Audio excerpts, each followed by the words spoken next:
नमस्कार बच्चों आज हम पाठ 11 बिरसा मुंडा पाठ का अभ्यास कार्य करेंगे। अभ्यास कार्य में हमने जो है पिछली वीडियो में हमने प्रश्न उत्तर और बातचीत के लिए आपकी कल्पना और भाषा की बात ये किया था। आज इससे आगे करेंगे। लास्ट में निकालिए आप पेज नंबर 64 और इसमें जीवन मूल्य कि इस पाठ को पढ़ने से हमें क्या क्या हमारे जीवन में जो है किन बातों का विशेष महत्व है, यानी कि हमें क्या शिक्षा मिली उसके बारे में जानते हैं। तो जीवन मूल्य है कि आप अपने देश के लिए क्या क्या कर सकते हैं। किन्हीं 5 कामों की सूची बनाइए। ये बच्चे आप अपने देश के लिए क्या क्या कर सकते हैं उसकी सूची आपने बनानी है। जैसे कि आप देश के लिए क्या कर सकते हैं, छोटे छोटे बच्चे हैं कि आप सफाई अभियान कर सकते हैं स्वच्छ बनाने के लिए, है ना, देश को स्वच्छ बनाने के लिए। पौधे लगा सकते हैं, लोगों को जागरूक कर सकते हैं कि कूड़ा इधर उधर ना फेंके, पोस्टर ना लगाएं, दीवारों को गंदा ना करें, इधर उधर थूके भी नहीं। तो ये काम हम क्या कर सकते हैं, अपने देश के लिए कर सकते हैं ये काम। और जो है आपके पास और भी अधिक जो है जानकारी होगी या आपको जो आप कर सकते हैं उनकी आपने सूची बनानी है अपनी नोटबुक में, ठीक है। नेक्स्ट आता है प्रश्न नंबर 2। किसी ऐसी घटना का वर्णन कीजिए जब आपने अपने साथियों की सहायता से कोई काम पूरा किया हो। जब अपने साथियों के द्वारा काम पूरा किया हो, ऐसा कोई आपकी घटना। जैसे कि मैं तुम्हें एक उदाहरण दे देती हूँ कि आपके टीचर ने कहा कि जो है हम जो है इको क्लब वालों का ही ले लो कि अध्यापक कहते हैं कि आज इको क्लब के जो बच्चे हैं वो जो है आस नगर में जाएंगे, इस एरिया में जाएंगे और वहाँ के एरिया को साफ़ करेंगे, स्वच्छ करेंगे, बनाने के लिए जो है वहाँ की सफाई करेंगे। तो ऐसी घटना। या फिर और क्या हो सकता है कि पौधे लगाए हैं अपने दोस्तों की मदद से, कहीं गए वहाँ पे पौधे लगाए, या फिर गरीबों को खाना बांटा, फल फ्रूट बांटे, दवाइयाँ बांटी, उनको कपड़े दिए। इस प्रकार का कोई भी कार्य करते हैं तो उसके बारे में आप बताएंगे। अब आ जाइए प्रश्न नंबर 3। आपको कब लगता है कि आपके माता पिता आप पर हुक्म चला रहे हैं। कई बार लगता है आपको कि माता पिता तो हुक्म चला रहे हैं क्योंकि बड़े हैं हम माता पिता, और तो छोटे तो कहना मानेंगे, ऐसा लगता है ना, बहुत बार ही लगता है आपको। तो आपने अपने जो आपके जीवन में कोई ऐसी घटना घटित हुई हो जहाँ पर आपको लगा हो कि आपके माता पिता जो है आप पर हुक्म चला रहे हैं, उसके बारे में आपने बताना। नेक्स्ट आता है, आपको अपने साथियों के फैसले को मानने से इनकार कर देना चाहिए। आपको अपने साथियों के फैसले को मानने से इनकार कर देना चाहिए।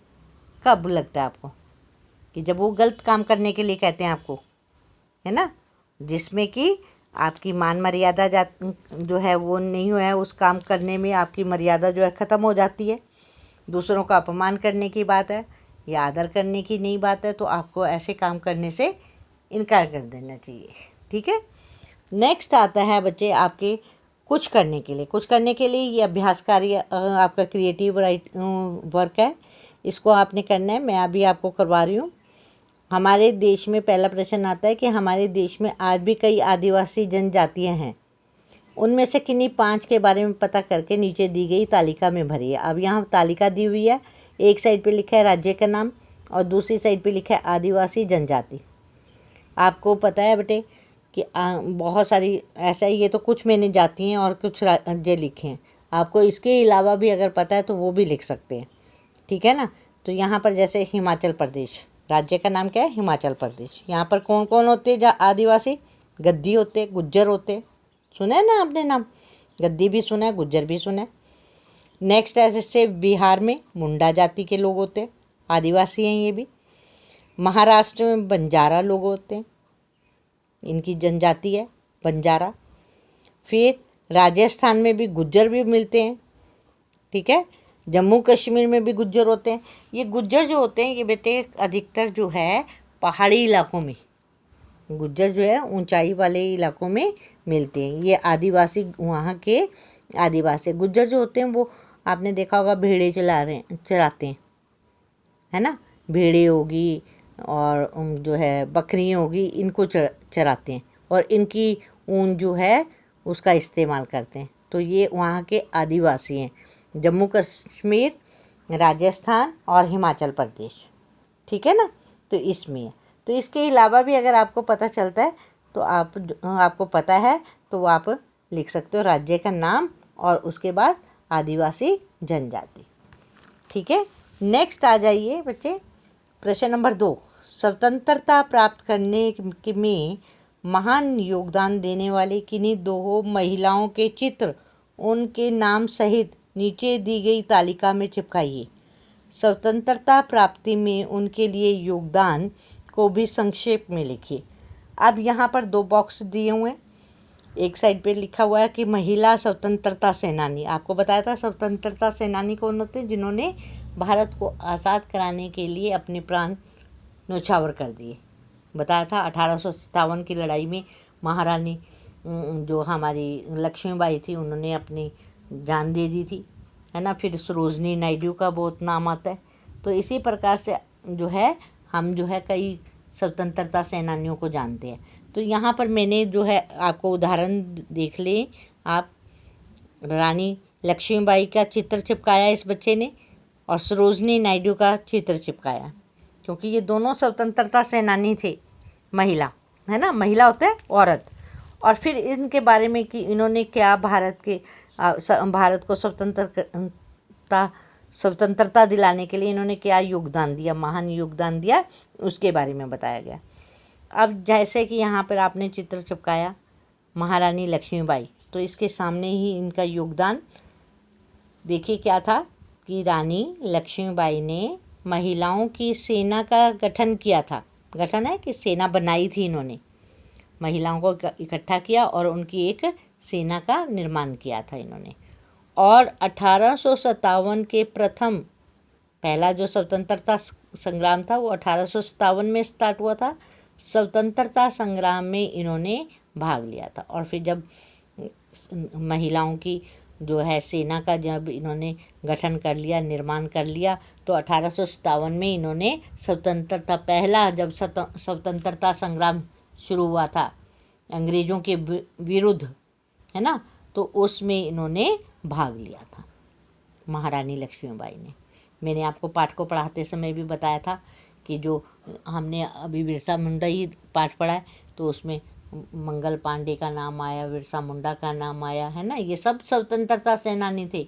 और अंग्रेज़ों के समय के से पहले के जो पहला स्वतंत्रता संग्राम शुरू हुआ था तब से है इनका।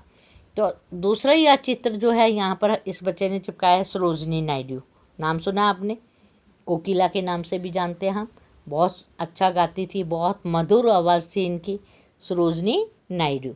तो ये सरोजनी नायडू जो थी भारतीय कोकिला यानी कि गाने वाली, जिनकी बहुत कोयल की आवाज़, बहुत इनको उपाधि कोकिला के नाम से जाना जाता, उपाधि दी थी इन्हें कोकिला की। ये बहुत मधुर गाना गाती थी। कहते हैं सरोजनी नायडू को भारतीय कोकिला के नाम से भी जाना जाता है। यह राष्ट्रवादी महिला थी, राष्ट्रवादी यानी कि देश के लिए काम करने वाली महिला थी, तथा उत्तर प्रदेश की पहली महिला गवर्नर भी थी। उत्तर प्रदेश की ये जो पहली महिला गवर्नर थी, आपका जीके में भी आता है कि उत्तर प्रदेश की पहली महिला गवर्नर कौन थी, ये थी सरोजनी नायडू, ठीक है। तो यहाँ से हमें पता चलता है। अब इन दोनों के बारे में जो है आपने और संक्षेप में जो विस्तार से अगर पढ़ना है तो आपने इसकी बुक लेकर या नेट से जो है आप पढ़ेंगे, कोशिश करेंगे इनकी जीवनी को पढ़ें, इनके बारे में आपको अधिक से अधिक जानकारी मिलेगी, रानी लक्ष्मीबाई के बारे में और सरोजनी नायडू के बारे में। रानी लक्ष्मीबाई का नाम तो मेरे ख्याल से हर बच्चे ने सुना होगा। खूब लड़ी मर्दानी वह तो झांसी वाली रानी थी, बुंदेलों के मुख से हमने सुनी ये कहानी थी, है ना। ये कविता बड़ी अच्छी है, तो लक्ष्मीबाई के ऊपर बनी हुई है।